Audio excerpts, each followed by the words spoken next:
ওই যে সেই আপনার প্রাইমারি স্কুলে ভিজিট করতে গিয়েছিলেন ইন্সপেক্টর, তারপরে প্রাইমারি না হাই স্কুল ভিজিট করতে গেছে, যায়া জিজ্ঞেস করছে ছেলেরা কি পড়ছে, বলে ইতিহাস।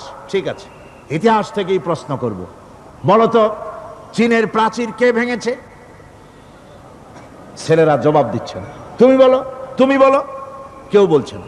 বেঞ্চের কোনা যে ছেলেটি, সে বলছে সর্বনাশ, কেউ যখন স্বীকার করে না, এটা তো আমার মাথায় আসবে। সব শেষ ইন্সপেক্টর তাকে বলছে তুমি বলো তো কে ভেঙেছে চীনের প্রাচীর? কয় স্যার, গ্রামে আমার দুষ্টমির যথেষ্ট বদনাম আছে, কিন্তু চীনের প্রাচীর ভাঙার মতো দুষ্কর্ম আমি করি নাই। ইন্সপেক্টর খুব রেগে গেলেন, মাস্টারের দিকে তাকালেন, এই বুঝি আপনার ইতিহাস পড়ানো?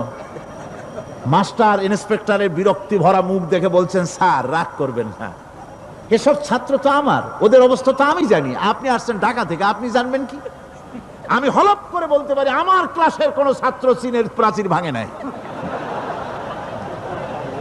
ইন্সপেক্টর রাগ হইয়া চলে গেছে হেডমাস্টারের রুমে, যায় বলছে যে আমি আপনার স্কুলের গ্রান্টকে আমি নাকচ করে দেব, মঞ্জুরি আমি ক্যান্সেল করে দেব। কেন? এই অবস্থা। হেডমাস্টার বলছে স্যার রাগ করবেন না, আপনার জন্য কিছু টাকা পয়সাও রাখছি হাদিয়া, বড় একটা চর্বিযুক্ত খাসিও জবাহ করা হয়েছে, পুকুর থেকে রুই মাছ তোলা হয়েছে।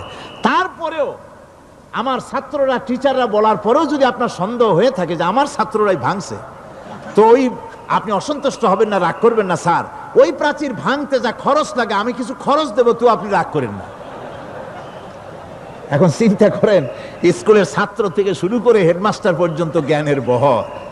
তো বলতেছিলাম, আমি ওজনের স্তরে ফাটল ধরিয়েছি, তার অর্থ এই নয় যে আপনারা গিয়ে ওখানে কুড়াল মারিয়ে ওটারে ভাঙছেন।